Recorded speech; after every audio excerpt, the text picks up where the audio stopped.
plaisir de vous retrouver, mesdames, messieurs, bonjour, bienvenue, bonne fête des religions endogènes. C'est l'heure du journal, voici le sommaire. Nos divinités sont mises en lumière ce 10 janvier, c'est la fête des religions endogènes. La 27e édition, le vaudou est considéré aussi comme l'un des piliers du développement.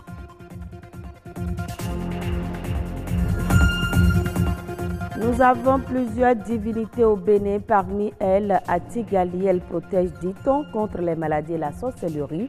Malgré le temps, il a gardé son originalité. À l'occasion de la fête du vaudou, plusieurs animaux ont été offerts en sacrifice aux divinités à la veille de cette fête. Les marchés de bétail et de volailles ont été pris d'assaut par les adeptes des religions endogènes.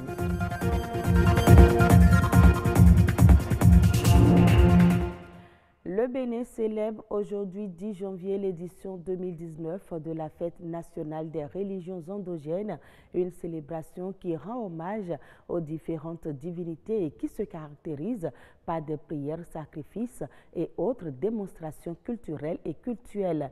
Les religions endogènes, selon les adeptes, procurent le bonheur et le bien-être. Il est aussi un levier de développement. Reportage. Patrimoine immatériel du Bénin, le vaudou est à l'origine du savoir-faire et des pratiques artistiques et culturelles soutenues par des sonorités spécifiques. Son influence dépasse les frontières béninoises. Le vaudou, c'est Dieu. En ce sens que le vaudou, pour ceux qui l'acceptent comme tel, c'est la cause causante. C'est la force première. En tant que tel, le vaudou relève d'une sacralité. Le vaudou est au centre de toutes les préoccupations. Ce sont des esprits, des milliards d'esprits qui circulent dans le vide universel. Que nous, on va chercher, on met dans les représentations du bois, il y a des esprits. Dans le couvent, il y a des esprits dedans. C'est pourquoi on l'appelle des représentations anthropomorphiques. C'est ça, vaudou.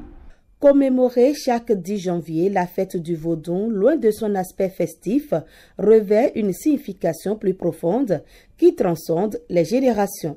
La journée instituée au-delà de ces aspects festifs permet sur le plan social de se poser la question de savoir qui sommes-nous fondamentalement. Si nous ne nous retrouvons pas derrière un rouleau pour bouffer la cuisse de poulet ou de mouton, ça devrait nous permettre de nous réfléchir sur nous-mêmes et dire qui sommes-nous. Et à partir de la réponse que nous trouvons grâce au vaudou, à partir du vaudou, avec le vaudou, à travers le vaudou a permis au Bénin tout entier de se réconcilier un tant soit peu avec la laïcité contenue dans sa constitution. C'est l'une des rares fois où, c'est la seule fois, c'est la première fois où on a évoqué une journée entière consacrée au vaudou et qui permet une certaine réflexion. Depuis 892, la légende suit son cours. Considéré comme une religion de la nature, le vaudou a permis au Bénin de se développer. Et lorsque vous voyez le gisement, lorsque vous voyez le potentiel, car le vaudou, vous vous direz sans doute que le développement socio-économique du Bénin passe par la culture générée par le vaudou ou n'existera pas ou ne passera pas. Parce que ce soit sur le plan économique, sur le plan culturel, sur le plan politique, sur le plan social, sur le plan technologique, le potentiel n'est même pas encore entamé. Comment nous autres Béninois, nous nous saisissons de cette dimension profane, pas rituelle, pas initiatique, pas sacrée, mais de cette dimension séculière, cette dimension profane pour offrir au monde ce que nous avons de plus cher, ce que nous avons de plus vrai, ce que nous avons de plus profond, c'est vers le vaudou. Pour réfléchir, si tu n'es pas en équilibre avec le cosmos, tu ne peux pas le faire. Parce que le cerveau est un magasin. L'intelligence n'est pas du cerveau. L'intelligence vient de la mémoire collective et qui circule dans le vide universel. Donc, vaudou permet de faire ces réalisations qui participent au développement. Un développement équilibré et durable ne saurait se faire sans la prise en compte des valeurs endogènes et des traditions. Le vaudou est le développement. Le vaudou, c'est lui ou rien, c'est lui ou personne d'autre. Parce qu'il génère une culture à l'intérieur de laquelle nous sommes. Et si jamais nous voulons, nous décidons, nous osons tenter quelque chose en oblitérant tout ce que le vaudou apporte et génère comme culture sur tous les plans que je viens d'annoncer, nous ne réussirons pas.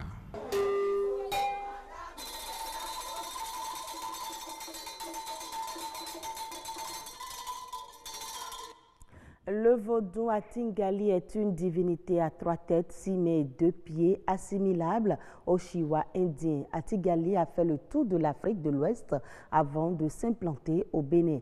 Près d'un demi-siècle après son installation sur le sol béninois, la divinité garde toute son originalité. Reportage Igor Ayasso, Sylvania Chan.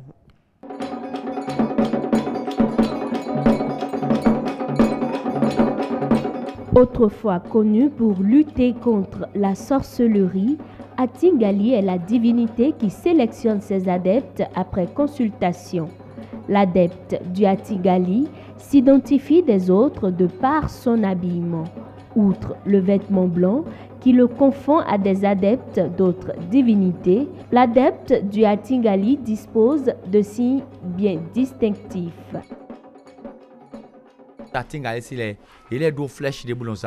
Les adeptes femmes d'Atingali ont en guise de dessin sur leurs vêtements une flèche qui est le symbole même de leur divinité. Plusieurs grades existent au sein du couvent Atingali. Entre autres, nous avons la Nangale, épouse du chef dignitaire, la Yalode, mère du chef culte et bien d'autres encore. Ici, la salutation, les signes et la danse ont également une connotation particulière, à en croire le maître des lieux. Pour implorer la grâce de la divinité ou pour lui demander un service, il est important de savoir la louer. La louange varie selon la région, la langue, mais aussi les aptitudes. Yakaou agbogbo likiti. Yakaou agbogbo likiti. E pakatamanya. Koli koto sa. Ode kuku azangbere jeko. Alors ebi o jeko lan seto. Ebi jeko lan kunano. Atimu godo mahato. Odiyan bodiyan yana grigodo bo monu die akrehoben. Osunu jagajigi e wa seto mandokwe. Ina jogri osa, ina yeye ogrie. Le vaudou Atingali a des interdits. Il peut s'agir aussi bien des mets que des comportements. L'adepte Atingali ne doit pas consommer la viande de porc, de même que les huiles dérivées de noix de palme. Étant une divinité blanche, l'adepte doit également se purifier avant de prendre contact avec Atingali. Quiconque met en pratique les prescriptions de Atingali obtiendrait protection et prospérité. À en croire ses adeptes, la divinité Atingali serait un vaudou puissant. À sa pratique s'associent des bougies, des bouteilles de gin, du talc en poudre et surtout du parfum, très important selon le chef de culte. Le parfum utilisé ici permet à l'adepte visité de voir ce que le commun des humains ne voit pas. De l'Inde au Bénin, le mystère d'Atingali se joue du temps et des a priori. Ces arts, chants et danses, une richesse patrimoniale qui mérite regain d'intérêt au milieu des autres divinités du panthéon vaudou. Et puis à la veille de la fête du 10 janvier, c'est l'affluence dans quelques marchés de Cotonou, surtout ceux dédiés au bétail. On note la présence des adeptes du culte vaudou qui se sont procurés des animaux à offrir en sacrifice aux divinités. Enoch Mpati est allé faire le constat. 10 janvier, date consacrée pour honorer les divinités endogènes. À l'instar des jours ordinaires, c'est un moment qui rime avec une pluie de sacrifices d'animaux par les dignitaires et adeptes des différentes divinités du panthéon vaudou. Nous sommes ici dans l'un des marchés de Cotonou. Bégamin, les clients se font rares chez cette revendeuse de volaille.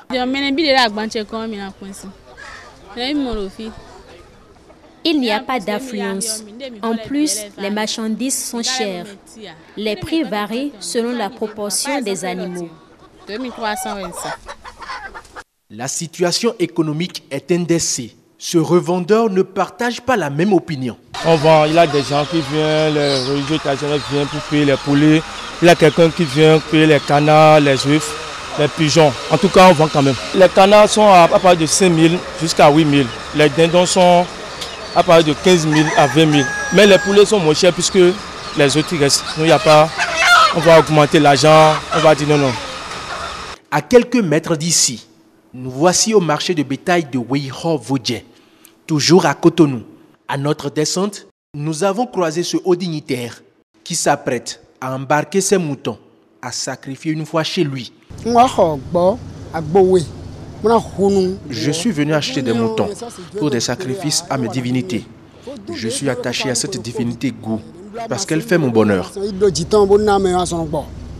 D'un dignitaire à un autre, les avis sont convergents. Les sacrifices sont le symbole de reconnaissance aux divinités. Je suis venu acheter des moutons pour mes divinités parce qu'elles me font du bien. Nous, on travaille en fonction des jours favorables.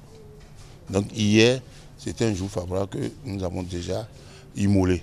Le jour de la fête, nous allons encore immoler un cabri. Le matin, on leur a déjà immolé les animaux et les poulets de choix de chacune des divinités. Le bonheur, la grâce des divinités, la prospérité de toute la nation entière. Le 10 janvier offre l'occasion aux commerçants d'accroître leur chiffre d'affaires. Autre sujet dans ce journal, respecter les droits de l'homme, les protéger et les mettre en œuvre. Voilà les obligations de l'État en matière de droits de l'homme. La Commission béninoise des droits humains a donc pour objectif de les faire respecter et les sauvegarder. Fidèle Kikon, directeur exécutif de Amnesty International Bénin, revient sur le rôle de cette commission. La Commission béninoise des droits de l'homme fait partie de ce qu'on appelle les institutions nationales de protection et de promotion des droits de l'homme.